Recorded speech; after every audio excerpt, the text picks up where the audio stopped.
Ini babak kedua.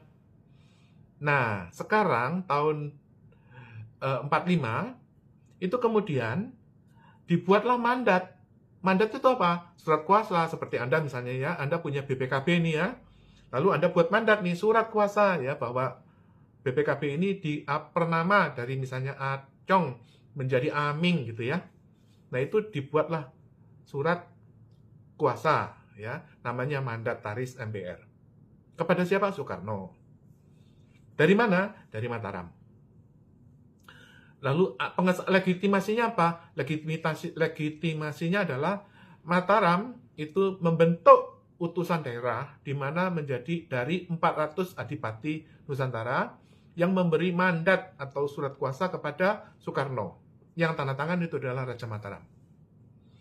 Soekarno mati diganti dengan Soeharto. Soeharto mati kembali kepada keturunan Mataram. Nah, Mataram yang mana? Mataram yang diakui itu adalah yang namanya darah biru. Darah biru itu darah mahkota.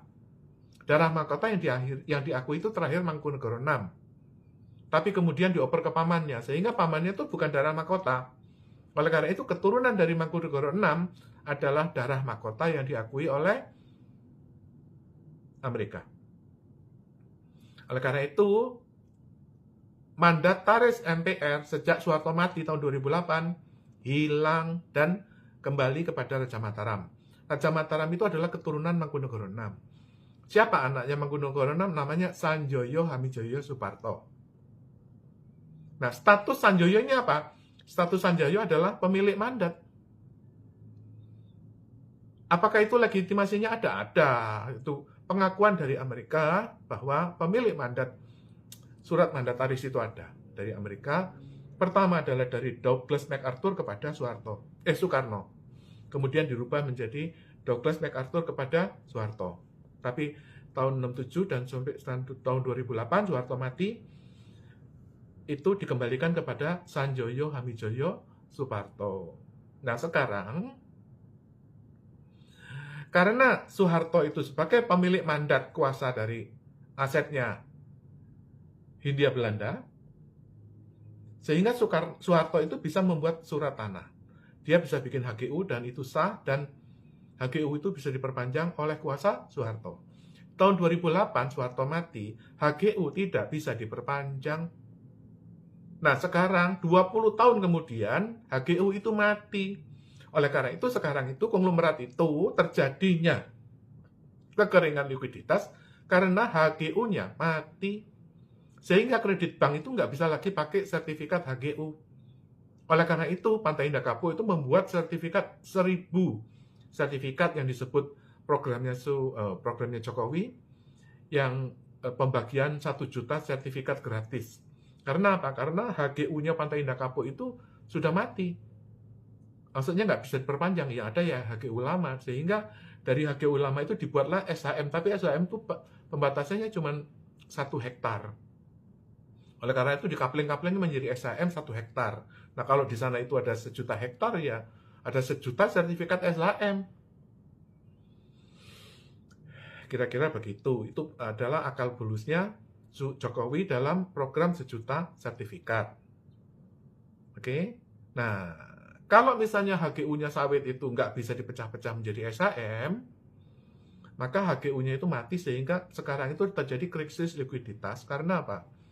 Karena dulu yang kuasa mandat dari kuasa pemilik tanah Hindia Belanda itu, yang Eigendom pemilik tanah itu yang berlaku adalah yang tahun 45, dan itu pemilik kuasanya adalah Soeharto terakhir, tapi Soeharto mati dan diganti dengan Sanjoyo Hamijoyo Suparto. Oleh karena itu, sekarang kalau HGU mati itu nggak bisa lagi di roll over.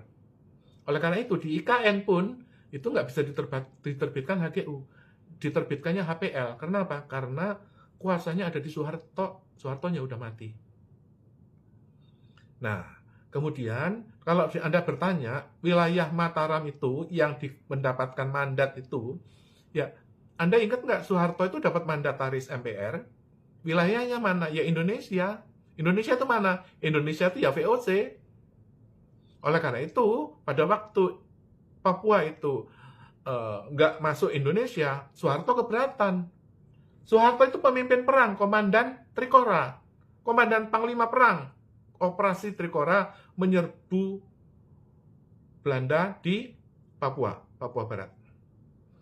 Oleh karena itu, Soeharto menang dan diberi penghargaan pahlawan perang Trikora. Oke, Anda nanya lagi sekarang, kuasa Mataram itu wilayah mana? Itu yang diserahkan pada waktu perang Napoleon itu, seluruh VOC diserahkan kepada Mataram. Oke, jadi ada 3 kali itu perang yang setelah tahun 1757.